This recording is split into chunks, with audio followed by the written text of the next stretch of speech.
Jaya Prabhupada Jaya Prabhupada Jaya Prabhupada Srila Prabhupada Jai Prabhupada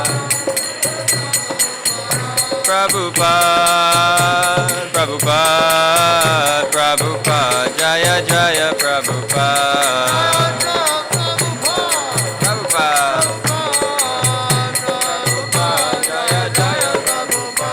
Nitai Gaura Haribo, Haribo, Haribo, Nitai Gaura Haribo, Haribo, Haribo, Haribo, Nitai Gaura Haribo, Haribo, Haribo, Nitai Gaura Haribo.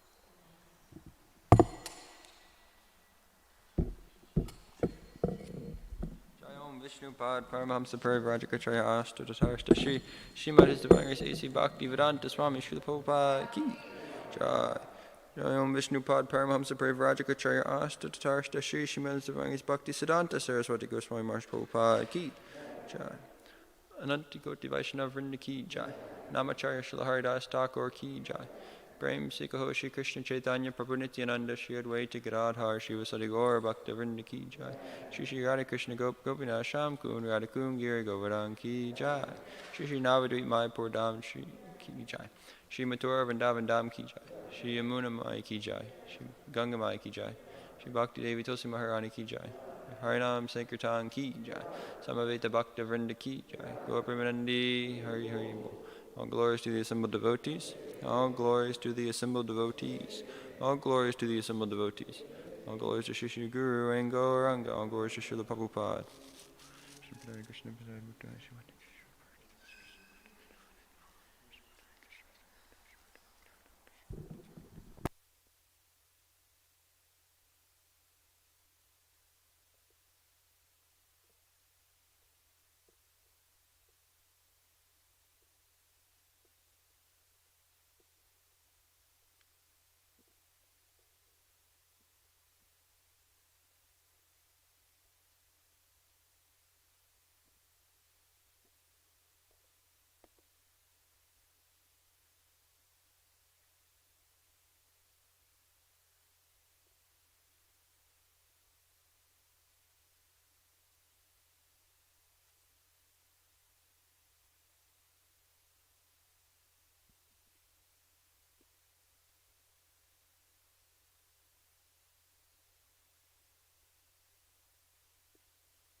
Which one do you want? There's two sizes. I don't care. Smaller one. Looks nice.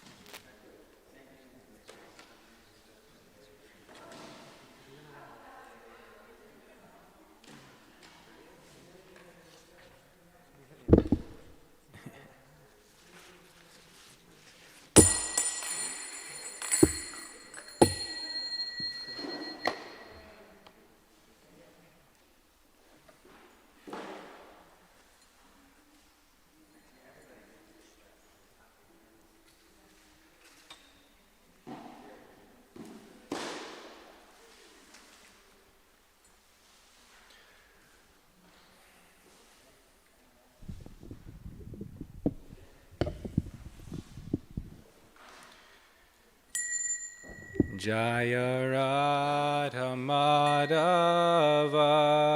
Kunja Vihari.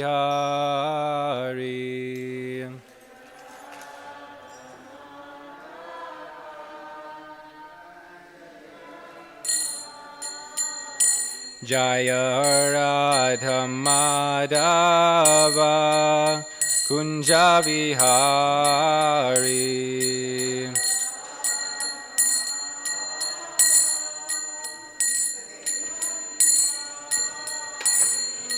Gopi Jana Vallabha Girivaradari.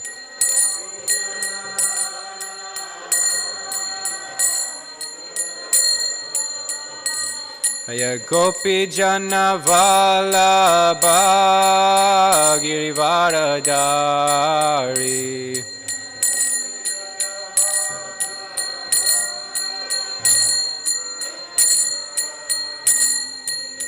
Yashodanandana Braja Janaranjana.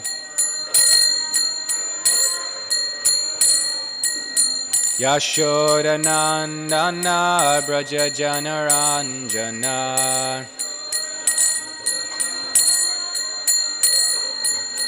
Yamunatira Vanachari.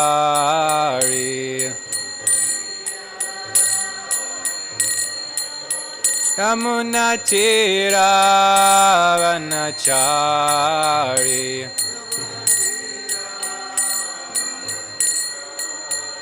Jaya Radha Madhava Kunja Vihari.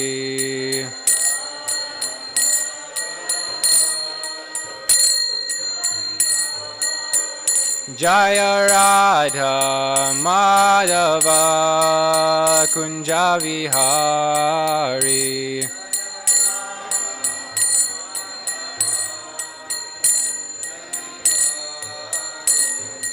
Gopi Jana Vallabha Girivaradari.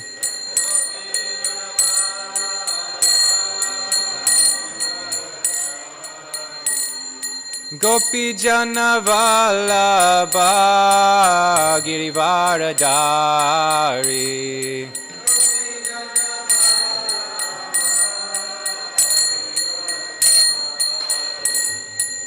Yashodanandana Braja Janaranjana.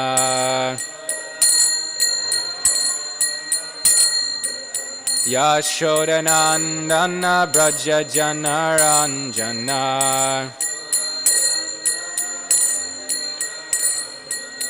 Yamunatira Vanachari. Yamunatira Vanachari.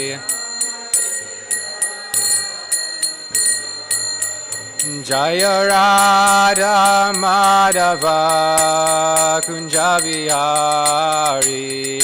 Radha Madhava Kunja Vihari. Jaya Radha Madhava Kunja Vihari. Kunja Vihari. Hare Krishna, Hare Krishna, Krishna Krishna, Hare Hare, Hare Rama, Hare Rama, Rama Rama, Hare Hare. Krishna, Hare Krishna, Krishna Krishna, Hare Hare, Hare Rama, Hare Rama, Rama Rama, Hare Hare, Hare Krishna, Hare Krishna, Krishna Krishna, Hare Hare, Hare Rama, Hare Rama, Rama Rama, Hare Hare. Hare Krishna, Krishna Krishna Hare Hare Hare Rama Rama Rama Hare Hare Hare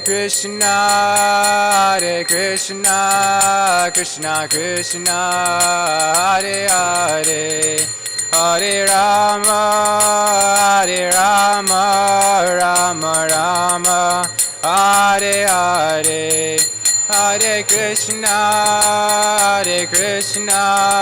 Krishna Krishna Hare Hare Hare Rama Rama Rama Hare Hare Jaya Prabhupada Jaya Prabhupada Jaya Prabhupada Jaya Prabhupada Prabhupada Jaya Prabhupada Jaya Prabhupada Jaya Prabhupada Jai Om Vishnupada Paramahamsa Parivajikacharya Ashtotar Satta Shri Srimad His Divine Grace A.C. Bhaktivedanta Swami Srila Prabhupada Ki Jai Ananta Koti Vaishnava Vrinda Ki Jai Nitai Gaura Premanande Haribo. All glories to the assembled devotees. All glories to the assembled devotees. All glories to the assembled devotees. All glories to Sri Sri Guru and Sri Gauranga. All glories to Srila Prabhupada.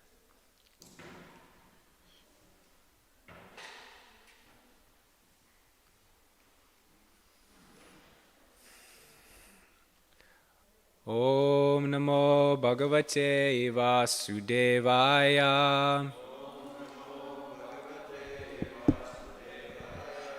Om Namo Bhagavate Vasudevaya.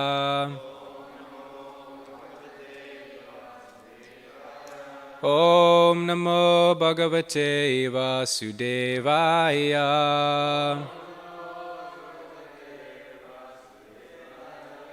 Let's recite these all together.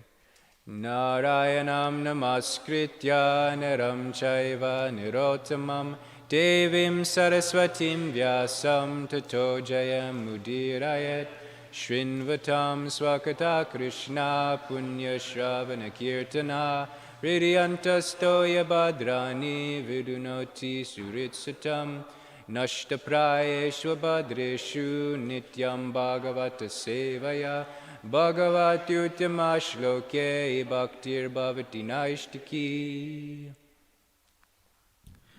Hare Krishna. Welcome everyone to Srimad Bhagavatam Class. We're reading from Canto 1, Chapter 13, entitled Dhritarashtra Quits Home. So we're beginning on text 8. The first few texts we read on Friday, they were talking about just the great soul Vidura, who's the brother of Dhritarashtra and Maharaj Pandu. He just returned home from pilgrimage, and he was welcomed home by all his relatives and friends. It was talking about how they were all feeling separation from him being gone, and him coming back is like their life returning. So anyway, let's begin with the translations. We'll start on text 8. Maybe Arjuna, you can start, and we'll pass it off. Maharaj Yudhishthir said, "My uncle, do you remember how you always protected us, along with our mother, from all sorts of calamities? Your partiality, like the wings of a bird, saved us from poisoning and arson."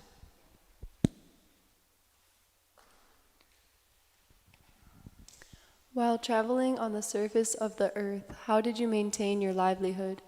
At which holy places and pilgrimage sites did you render service? My Lord, devotees like your good self are verily holy places personified. Because you carry the personality of Godhead within your heart, you turn all places into places of pilgrimage. My uncle, you must have visited Dwarka. In that holy place are our friends and well-wishers, the descendants of Yadu, who are always wrapped in the service of Lord Sri Krishna. You might have seen them or heard about them. Are they living happily in their abodes?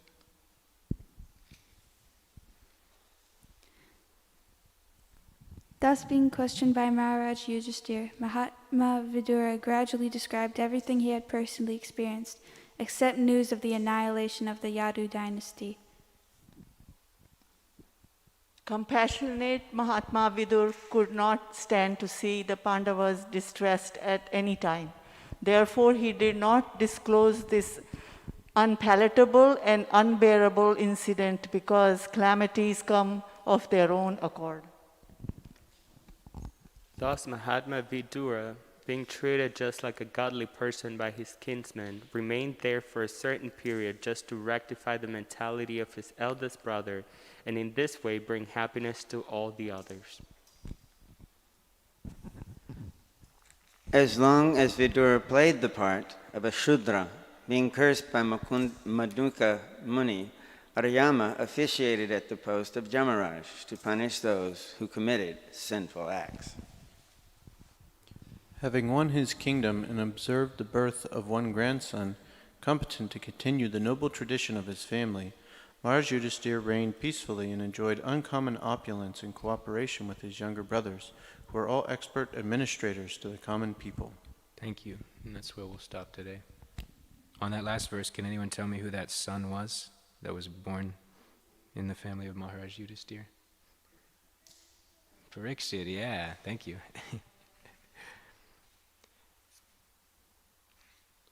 So the verse we're on actually today that we'll be reading the purport for is text 10.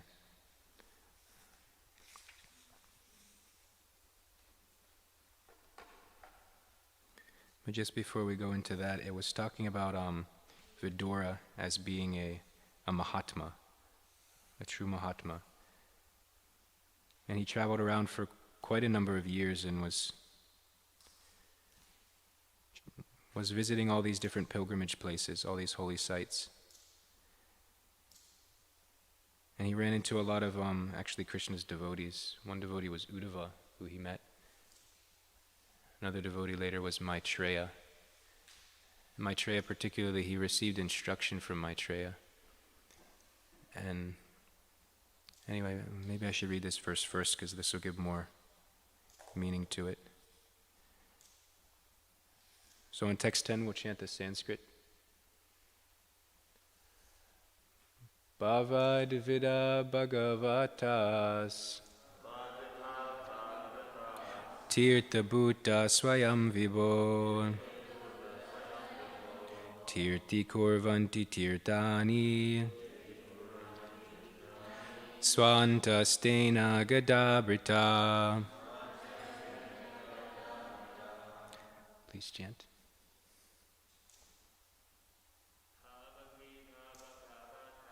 Bhavadvida Bhagavatas Tirtha Bhuta Swayam Vibho Tirti Kunvanti Tirtani Swanta Stena Gadabrita.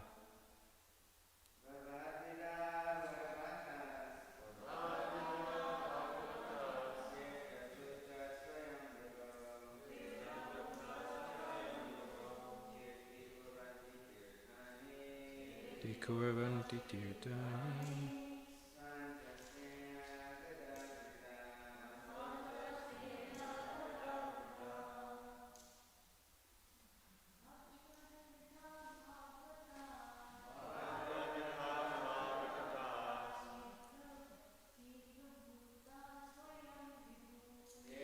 Bhuta Swayam Vibho Tirti Kurvanti Tirtani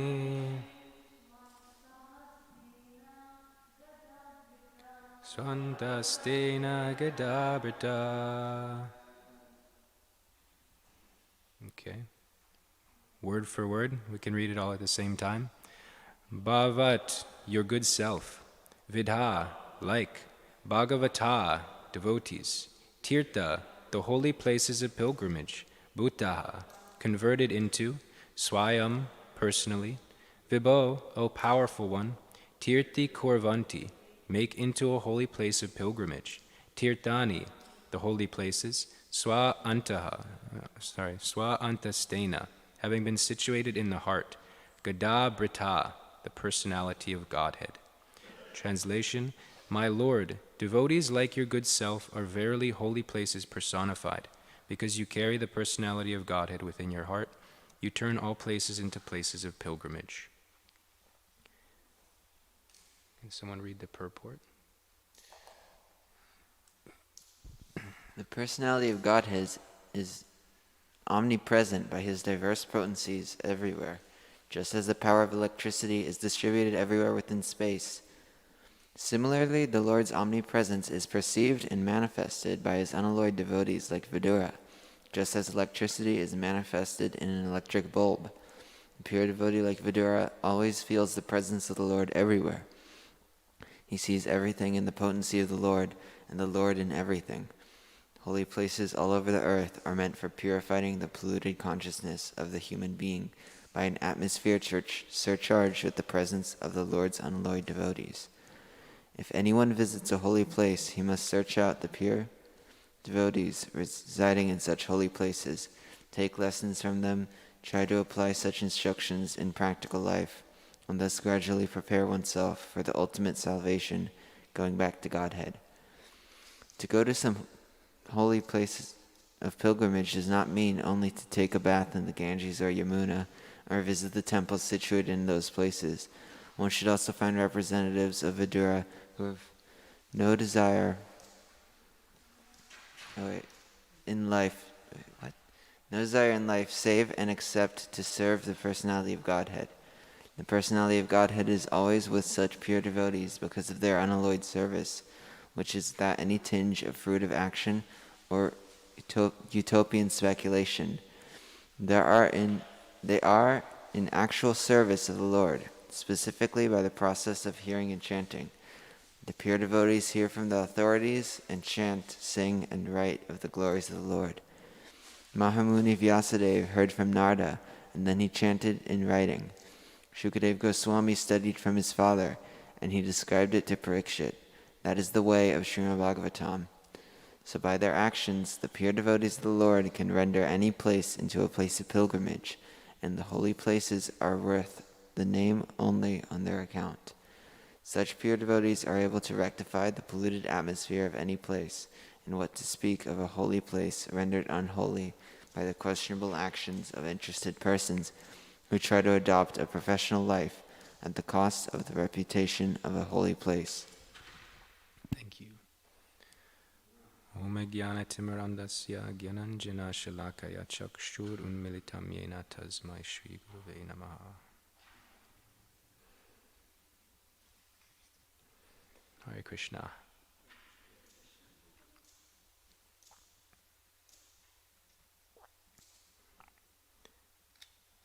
A lot of really nice points in this purport.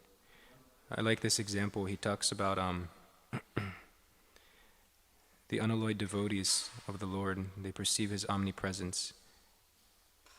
His omnipresence is perceived and manifested by his unalloyed devotees like Vidura, just as electricity is manifested in an electric bulb. So I was thinking that the devotees, they just wander around and they're actually empowered by the Lord.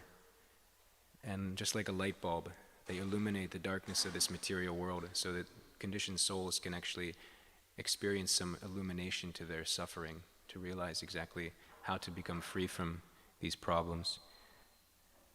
And this is what Vidura was doing in this situation. He had the ability to go travel, to leave home, and then he went and visited all these holy places and had the opportunity to associate with many great souls. And they imparted this realization unto him also. So firstly, the reason why he left, I think it was mentioned a little earlier. He was, Vidura was always a well-wisher of the Pandavas. And the reason for that was because he felt for them having lost their father, and also because he understood Dhritarashtra's attachment for his own sons. Dhritarashtra was partial to his sons, and Prabhupada described it in one of the purports that his policy, but prior to the Battle of Kurukshetra, was just peaceful annihilation of the Pandavas. which is kind of an interesting way of putting it. He was just trying to get rid of them without trying to get his, create some sort of big commotion about it. So one of the situations was he sent them away from where the Kurus were residing to this one palace. It was a house built of lac, and the plan was just to have it set afire so all the Pandavas would die in that fire and his problem would be gone. But this one of these instances, Vidura, he actually was able to get a message to the Pandavas, to Yudhishthira, that there was danger in this house.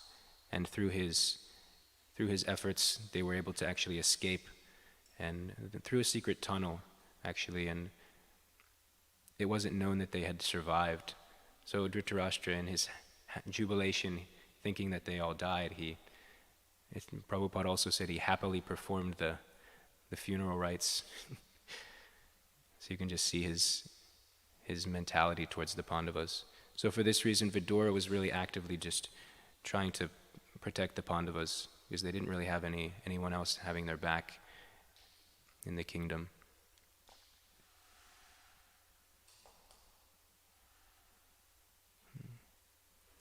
So this got to a boiling point actually when Yudhishthira Maharaj was cheated in the gambling match and the Pandavas were sent into exile. Vidura actually confronted Dhritarashtra and was chastising him, telling him that you must return this to Yudhishthira, this wasn't right. You've taken what was rightfully theirs, you need to return their kingdom. And he accused him of being partial to his sons. And Duryodhana was overhearing this, and he became very angry, agitated, as we can imagine, because he wanted to be the king, he wanted to be the ruler. So he insulted his uncle, Vidura. The verse here is in the 3rd canto, actually, 1st chapter, text 15. It's questions by Vidura to Uddhava. It's giving the background. He said, and this is Duryodhana's words, he says, "Who asked him to come here, this son of a kept mistress? He is so crooked that he spies in the interest of the enemy against those on whose support he has grown up. Toss him out of the palace immediately and leave him with only his breath." Yeah, very nice. This is his uncle that he's talking to. And then this is Vidura's response, because he's actually he's a pure devotee. It says, "Thus being pierced by the arrows through his ears and afflicted to the core of his heart, Vidura placed his bow on the door and quit his brother's palace. He was not sorry, for he considered the acts of the external energy to be supreme." So I was thinking about how he perceived this situation in a very different way. In this purport that we read today, also it says, "A pure devotee like Vidura always feels the presence of the Lord everywhere. He sees everything in the potency of the Lord and the Lord in everything." So this is an interesting example, because in the purport, Prabhupada talks about how simultaneously the external energy and the internal energy are acting. Because from Duryodhana's stance, he's actually just acting out of anger, the external energy. He's just surrendering to Maya. And so he criticizes his uncle, gives into the rage. But then also Vidura, instead of just reacting, he sees the situation as an opportunity from Krishna to actually leave home and go on pilgrimage and serve him full time. So he takes this opportunity. And he feels gratitude, actually. So this is the sign of a great soul. And this is why Prabhupada is referring to him as a Mahatma. So Mahatma, as we know from the definition in Bhagavad Gita, chapter 9, text 13 and 14, it's describing what a true Mahatma is. And it's one who's actually taken shelter of the divine energy, of Krishna's internal potency. And he's satatam kirtayanto mam yatantas tu dridhavrataha. He's always chanting Krishna's glories, endeavoring with great determination, worshipping perpetually. So this is what a true Mahatma is. And The reason why it's so important, this verse is talking about how these people are places of pilgrimage personified. And there's another verse that talks about how if one just goes to a place of pilgrimage without actually taking association of the holy people there, without seeking their association, he's no better, to be considered no better than a cow or an ass, just to go there and bathe. Because you're missing out on the opportunity to achieve the real goal of life, which is to actually develop a personal relationship with Krishna. And these great souls can actually give that to us, because through their purity, they actually carry Krishna in their heart. Their heart is a temple, so they're a walking tirtha. This is achieved through this process of just chanting Hare Krishna and taking it seriously. The first verse of the Shikshastika talks about Cheto Darpana Marjanam, so cleansing the heart. And this is how it's done, just through the chanting process. By just going and bathing, the reason why that's not considered the goal is because it's akin to like a band-aid. Because we can actually commit sinful activities, and then you go bathe somewhere in a holy place.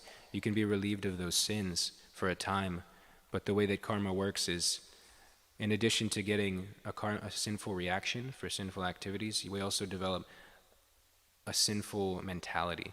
I believe the word is a kuta. It's a sinful propensity. So once we actually do sinful activities, then in the future, we have a tendency to commit those same acts again. And just by bathing, you get relieved of that reaction to come, but you won't be relieved of that tendency to commit the activities again. Just like we hear of the example of commonly given of Christians who may go to confession, and then throughout the rest of the week, they just go on sinning again and again. So still that mentality is there. All they're doing is just kind of, basically just like freeing themselves temporarily. Only by chanting can we actually destroy that sinful root. It actually uproots it from our heart. And then when our heart is clean, Krishna actually comes and he'll reside there. He sits within our heart.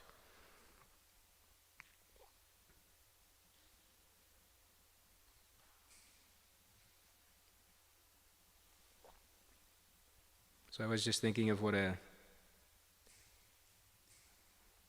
I should ask if anyone has any questions up to this point. Any reflections? Krishna Kripa Prabhu?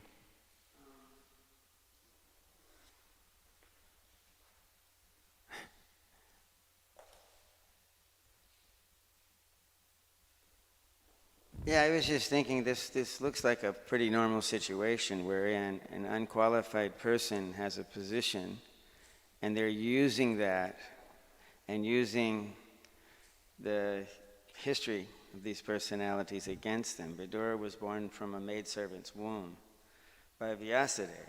The father is still Vyasadeva, whatever anyone wants to say. Mm-hmm. But he's saying because you were born from a Shudra, you are a Shudra. Therefore, you can't have the kingdom. That's what Dhritarashtra used against Vidura. And at the same time, because he wants to see his sons ascend to the throne, they did. And the Pandavas were considered incompatible to leading simply because they were cousins of the third brother Dhritarashtra.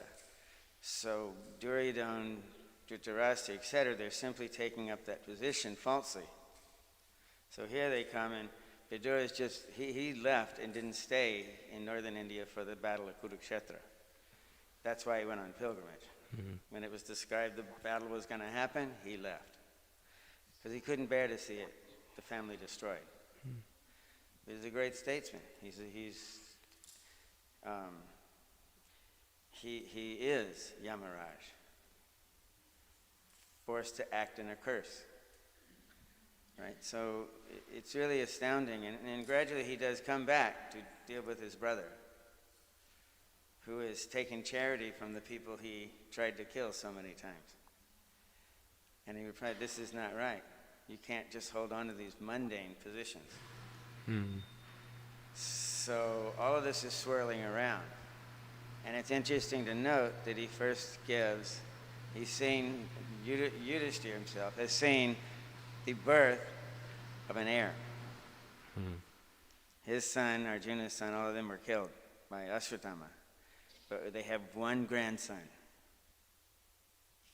from Abhimanyu, who was also killed in the battle. And therefore he's seeing things from his position of, I didn't want this position. I took it out of duty. I fought out of duty because Krishna explained all the reasons. And so it's a real crucial point in the Bhagavatam, actually, where this is all coming into. So it should be really exciting to see how the divine properties supersede the political scenario to make everything right for one purpose only, which is a different comment. Thank you. Thank you, Prabhu. Anything else? Brihat? I had a question. Prabhupada said in the purport that the holy places are worth their name only on their own account. And that seemed confusing because my understanding is that when Krishna comes to the material world, he brings the Dham with him. So Vrindavan is itself non-different from the spiritual world, the Vrindavan here in this world. So I was wondering what your understanding is. How are the holy places worth their name only on their own account? By the great souls there? What is it saying? They're worth the name only on the account of the pure devotees there, right? The holy places are worth the name only on the account of the pure devotees who are there. So the devotees come with the Lord also when he manifests his pastimes there. Ultimately, it's all coming from a person originally, Krishna. So my answer would be the personal aspect is the highest aspect. And that's our philosophy. But maybe someone else has a better answer.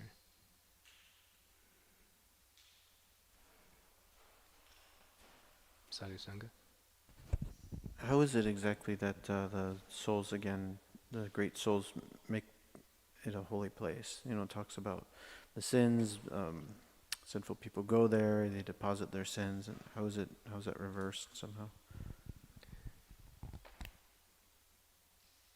So the sinful people go and they actually take bath, but then it said that those sins are actually taken in by the holy place. And then actually, in order to be relieved of that sinful atmosphere, the great souls actually purify that holy place of its sins as well, just by their presence there.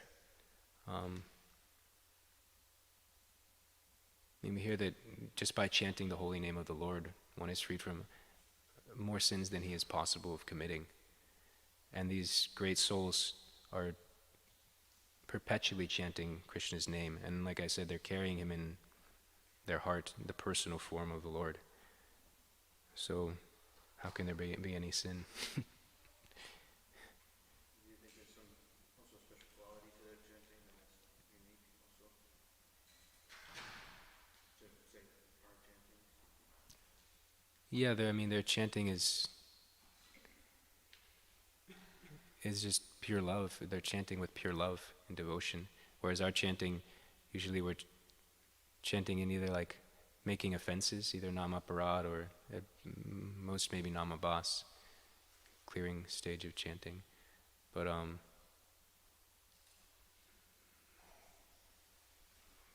couldn't say our chanting is on the level of pure at this point, at least my own.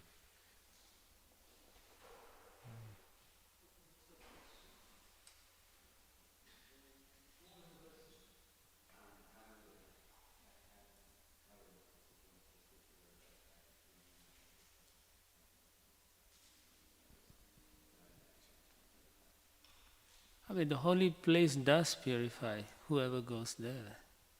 It does. But it all depends on your consciousness also. So simply going to a holy place and, some people like to just go on a tour, right? So they're not really wanting to purify in that sense. Therefore, the effect is not as strong as one would expect. But when there are holy personalities there, you're meant to inquire from them, and then through service to them in the holy place and their blessings, one makes a great advancement. That's one of the reasons. The other reason is also, I've read that the Lord also wants to glorify these exalted devotees, to show everyone that they should take shelter of such personalities. Therefore, they can elevate very quickly anyone in that sense. So, and how they are so wonderful is because, as you mentioned, they are pure devotees, meaning they carry the Lord in their hearts. So therefore the verse, I think one of the verses is, verily you are a place of pilgrimage. Like that, yeah. And Prabhupada saying that you are, that it's what Brihad was saying, right? The holy place is not, it's just an holy place, right? That's what Prabhupada says, that's it. We have to understand that the holy place still can purify, but because when people just go there just to see it as something else, then the effect is not there for them. For such people, there's no effect. Yeah. Otherwise, why would even the great saintly person go to the holy dham? Right? So it's more beneficial if one goes there, but then also associates with the saintly people. The whole idea is to associate, otherwise you don't go. Yeah. Yeah. Okay. That also brings the one time when Srila Bhaktisiddhanta Saraswati Thakur Maharaj took his disciples to Vrindavan, and they were all going around seeing holy places, but Srila Prabhupada would stay back and hear what Bhaktisiddhanta Saraswati Maharaj was saying, and he was very pleased with Srila Prabhupada, because here, of course, seeing the holy places is very purifying, but more than that is hearing the katha. Yeah. What had happened was when Bhaktisiddhanta Saraswati was giving class, then the temple bells were ringing for the arti. So many of his disciples ran out to take darshan. Then he said they are only going to see stone. Yeah. Oh man.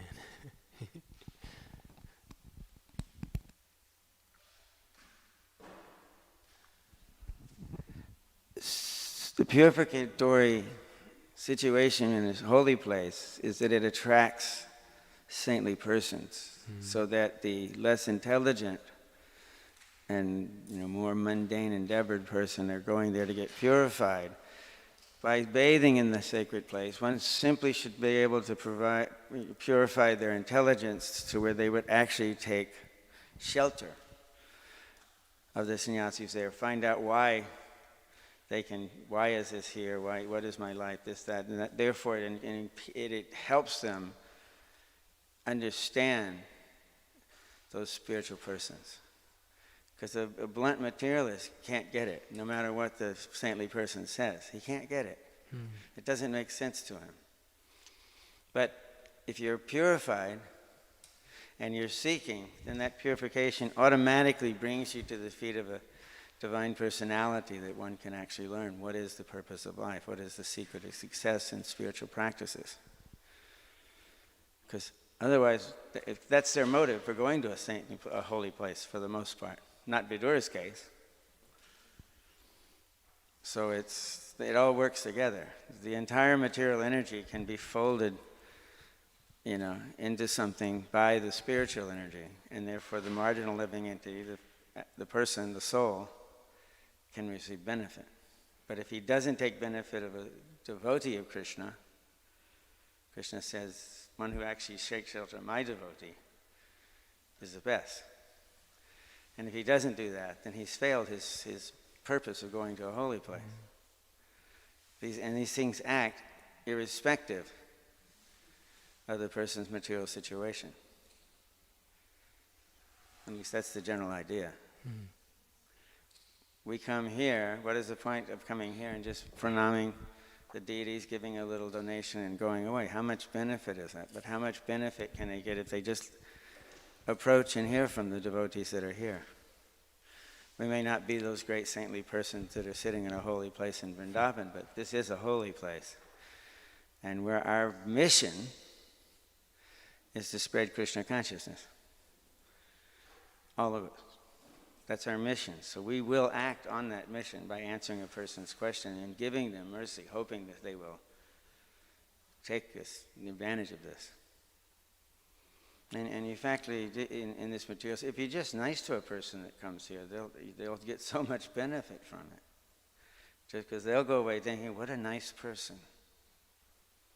That has an effect.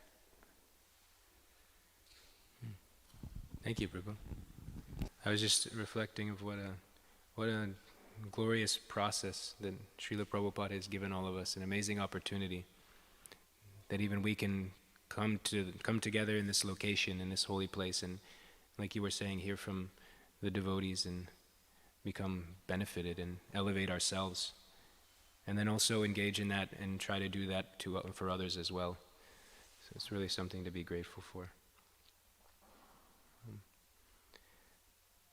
I had there was one pastime I heard, one story that I thought was really nice in this connection. It talks about the importance of even like a moment's association with a pure devotee.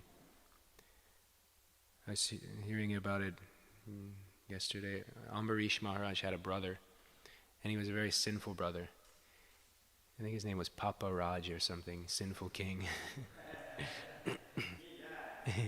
But Ambarish Maharaj he cared for him because he was his brother, and he asked Narada Muni to go and preach to him. So Narada Muni went, but his brother was not wanting to hear any of it, and he became really angry, and Narada Muni left. But as he was leaving, he said, when you go to Yamaraj, just remember to ask him, what is the effect of a moment's association with a pure devotee? So he kind of just forgot about it and kept doing sinful activities. And then when his moment of death came and he went to Yamaraj, Yamaraj, he actually asked him, he was like, all right, do you have any final requests or anything before you're sent to your suffering? And he said he had remembered, I guess by the mercy of Narada Muni, and he asked that question, what is the effect of a moment's association with a pure devotee? So Yamaraj was like, I'm always dealing with all these sinful people. He's like, I never have an opportunity to really associate with devotees, so we'll have to go ask someone else. He went to Lord Brahma, and Lord Brahma said that for some reason he didn't know also, so they went to Lord Shiva. Lord Shiva said, I'm always dealing with these ghouls and ghostly people. He's like, we have to go to Vishnu. We have to go see him. So they went to Vaikuntha and saw Lord Vishnu, and they asked him the question. And then he said, well, you see, a moment's association with a pure devotee has brought you to Vaikuntha, so now you're here. And then he was like, he actually attained Vaikuntha by that question, and Yamaraj and everyone else went back. So just by that mercy of Narada Muni, just one moment. So we just have a few moments left. I'd like to open it up for any questions or comments, anything you might have learned in class. I was curious about you were saying sinful, like the place it's sinful because of people bathing their sins or something in there. I was kind of curious on how a holy place can attain sin and then it gets purified by the devotees there. So how does a place really occur sinful atmosphere even though it's a holy dham? I'd have to defer that one to Radha Krishna Prabhu.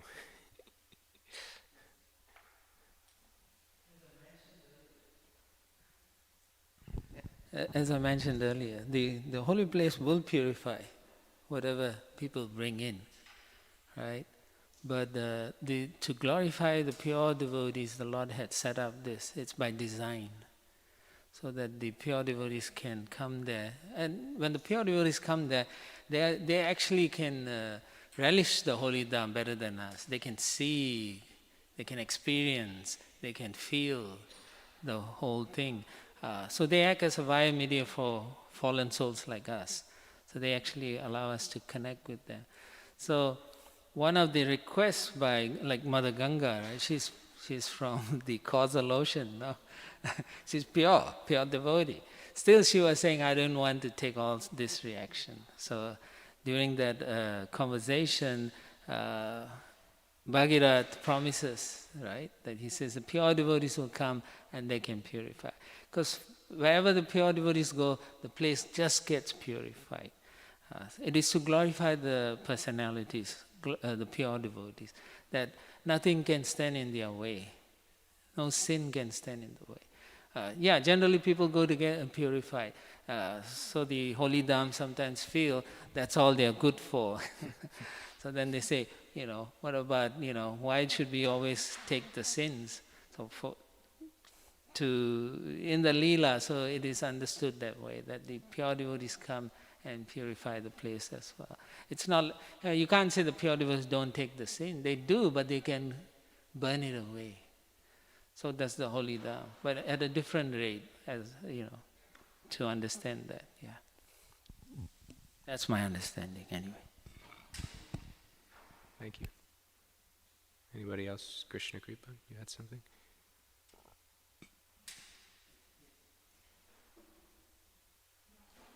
In this connection, how sun can purify even the filthy places just by its presence. Darkness goes away. Also, similarly, with great souls, also, similar example can be applied, that sins cannot stand. Right? Because they are always glorifying the Lord.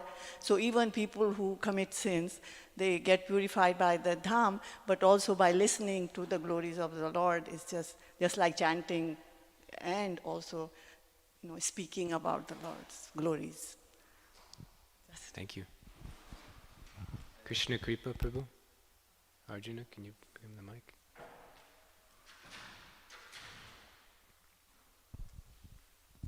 This is only slightly esoteric, but it's in Srila Prabhupada's Krishna book. In the formation of Shyamakund and Radhakund, first Krishna was told he could not associate with any of the gopis because he's killed a cow. It's so sinful, you'll have to go to every holy place and get purified. So Krishna said, I don't.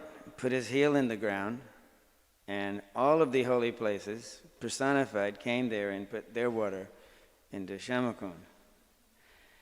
Then when Radharani still refused that she would dig her own kund to get purified from even associating with Krishna, she began digging her own. All the gopis with their bracelets and all these things happened. And when it was to be filled, there was so little water there, they were going to bring billions of buckets of water from Manasi Ganga to fill it up. And Krishna says, look, why don't you just take water from my kund? She still would. She says, no, you've contaminated it because you took a bath in it from killing a cow. We're not going to touch that place. But then they were working very hard, and Krishna sent the personified person of these holy places and said, Mother, please let us assist you. So here is the holy places themselves in a personified form asking permission to serve the devotee. So how important are the devotees at this place? That the holy place actually personally puts their self in your service. Therefore they purify you and do everything you need to do from the kund, and it allows you, the plus, as they say these days, is that the holy people are there, the holy saints are there, and you can approach them and get their mercy, which is more important. Because as we saw in this case, the personified water said, please let us serve the devotee, you, please. So everything worked out. So it's that amazing. I mean, when the saintly persons can go into to bathe in the holy place, all the sinful reactions from that place, all the sins that other people had, go into them and they just pass it up. They have nothing to do with it. It doesn't affect them. That's quite amazing. And again, the saintly persons are serving the pilgrimage place. The pilgrimage place is serving the devotees. It's esoteric, but it's what's going on. So much pure service is going on in that place. Thank you, Prabhu. Sadhu Sangha, last one. I can just take a second here.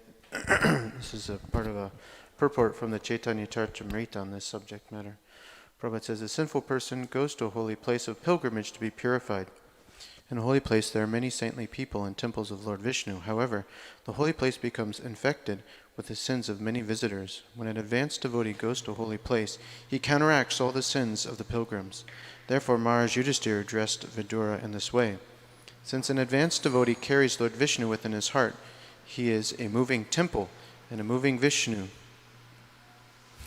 An advanced devotee does not need to go to holy places, for wherever he stays is a holy place.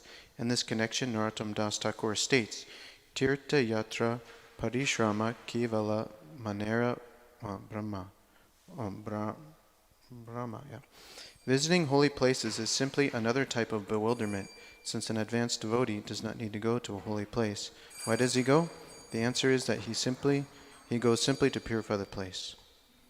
So that's Chaitanya Charitamrita Madhya 2057. Last two parts of the purport. Just let it share that. Thank you. All right, we'll stop here. Srimad Bhagavatam ki jai. Srila Prabhupada ki jai.